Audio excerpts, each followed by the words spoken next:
Hello, and welcome to Dyslexia Devoted, the podcast dedicated to building awareness, understanding, and strategies to help those with dyslexia. I'm your host, Lisa Parnello, dyslexia therapist and founder of Parnello Education Services. Join me as we dive into today's episode of Dyslexia Devoted. Hello there, and welcome to another episode of Dyslexia Devoted. I'm so happy you are joining me today. I am in very good spirits because I'm only 5 days away from vacation. Hip, hip, hooray! So I thought this week would be a share the love kind of week for a couple of different reasons. If you're listening to this in real time, it is Valentine's Day week, which I'm actually not super Valentine's-y. I'm just used to celebrating it every year anyway because I teach kids and they love it. My Valentine's Day will actually be spent packing my suitcase for my solo vacation that starts on Friday that I'm oh so excited about. And when I get there, one of the days I'm there, I will get to visit a friend of mine. I'll tell you more about it when I return. And in the spirit of love this week, the episode of today, episode number 88, is I don't teach kids to love to read, but sometimes it happens. So let's go with the theme of spreading the love. And one other announcement before we jump into the full details of the episode is that all of my online courses are on sale from now until February 15th, 2024. All you have to do is enter in the promo code LOVE24 and you will get 25% off any of my online courses.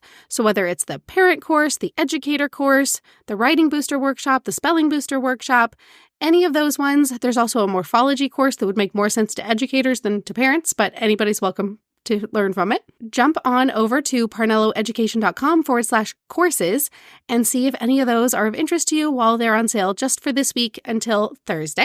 And as always, those of you on my Dyslexia Devoted newsletter got to hear about it first, so that actually already went into the inbox on Sunday morning for all of you who are on the newsletter. Now, jumping into our theme of today's episode, which is I don't teach kids to love reading, but sometimes it happens anyway. This one was inspired by a very nerdy Facebook group that I'm in that is based on the curriculum that I teach, as well as another Facebook group all about the science of reading. And one of the things I've seen a lot is that teaching with phonics and the science of reading is boring. And usually I found that's a teacher problem, not actually a curriculum problem. There's so many people who think it's really boring, but the thing is, if you give enough emphasis to something and you show that you believe in it and that it's important, kids will usually pay attention to it anyway. It may not be their most thrilling subject in the world, but they can come to appreciate it. And I cannot tell you a single time any of the kids who've come into my office and said, this is boring, or I'm bored. And the ones who have, it's usually a false cover. It is a kid who says it's boring because they don't like it and it's hard. And they don't really want to keep pursuing it because it is something that's really challenging for them and they don't really feel very good about it. And usually that only happens in their first few sessions with me and before they start to realize they can make progress and they start to feel pretty good about themselves. One of my favorite things is that some of my kids who started with me when they couldn't read at all or could hardly read anything now will intentionally choose to read at the start or end of my sessions. So I'm supposed to have a 5-minute buffer window where one kid ends and then another one won't show up for 5 more minutes.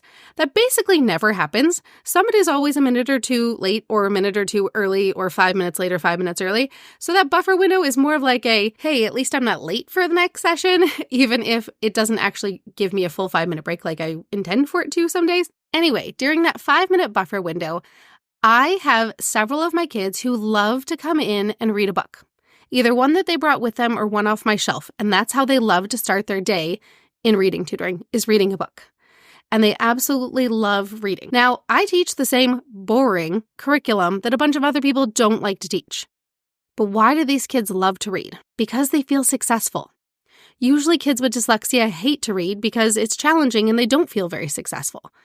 But with the right interventions, then they can feel amazing because they can actually do it. I've seen a lot of educators who think their job is to make kids love reading. That's actually not our job. Our job in no way whatsoever as an educator or as a parent is to entertain children. That is not actually our job.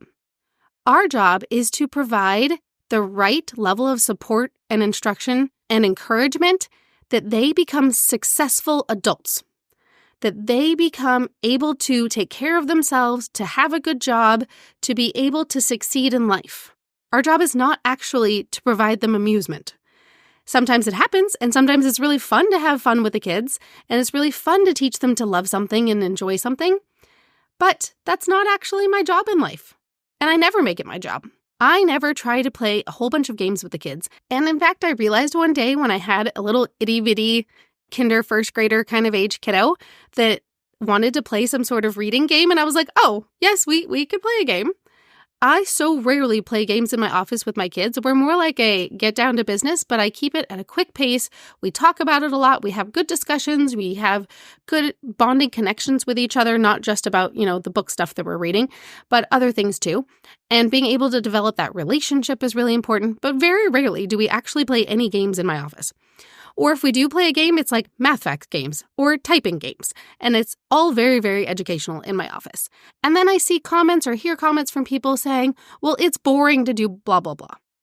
I don't care if it's boring. My job is not to make you entertained. My job is to make it so you can read. My job is to make it so you can have a job in life one day.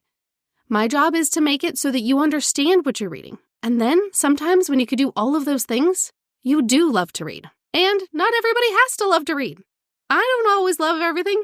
For example, there's about to be a 49er football game today, a very big one, called the Super Bowl. And I live approximately, 400 yards away from the major stadium where the 49ers typically play their games and have their practices. And I really don't care less that there is a major game today. In fact, I'm recording a podcast right now in the morning before all of my neighbors are cheering for the 49ers. Now, there's plenty of people in the world who absolutely love sports, but that doesn't have to be everybody. And in fact, I actually absolutely do love sports. I've played many of them over the years. I've done more sports than I can ever dream of counting. I've done soccer, track, diving, Olympic weightlifting. I've done all sorts of things. But I don't make other people try to love what I love. And that's okay.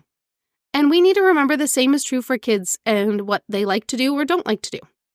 Our job is to make them successful readers who can fluently read and comprehend so that they can survive their life in their classes. They do not actually have to love reading. They don't actually have to love books. We do have to make them practice their skills so that once they can read, they don't lose those skills. We need to make them practice these things so that they continue to learn them and get better and better at them, but we don't actually have to make them love them. Everybody has different interests, and that's totally okay. That's what makes the world an amazing, exciting place, is that we all have different things that we're passionate about.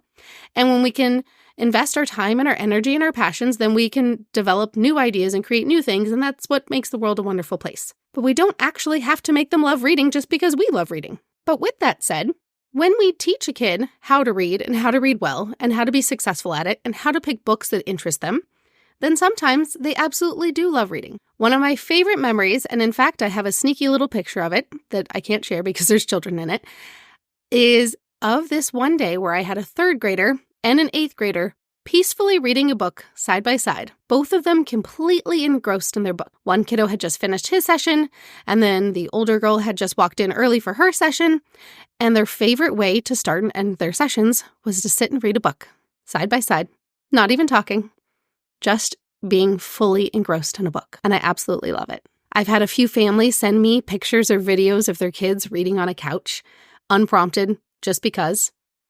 I have one little boy who told me he was being really naughty last night because do you know what he did? He got a flashlight and was reading under his blankets after bedtime because he really wanted to read his book. Aren't stories like that just the best? Now, how did I do that? I taught them with a really boring curriculum. It has no pictures. Everything's in black and white. Everything is in typewriter font. Nothing is cutesy.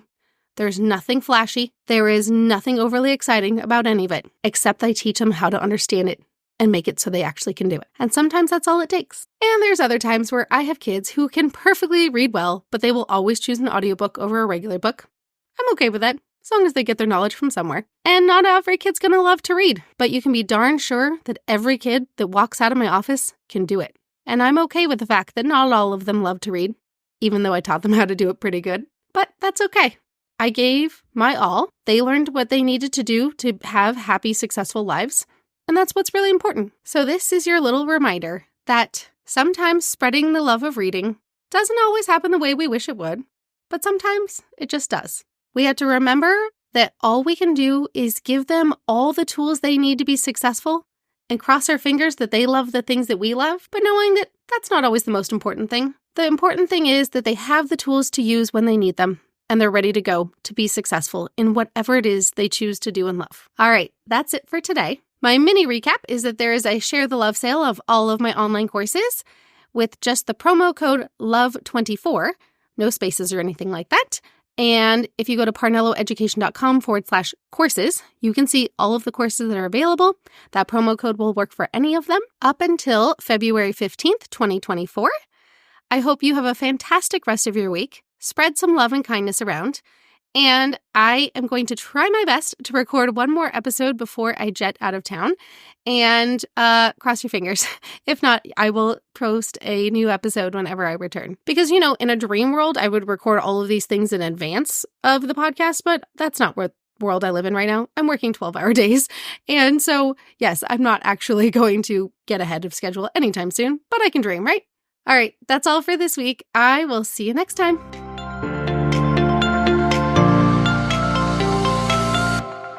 Thanks for tuning in to today's episode. If you want to learn even more about dyslexia, check out parnelloeducation.com/courses. See you next time.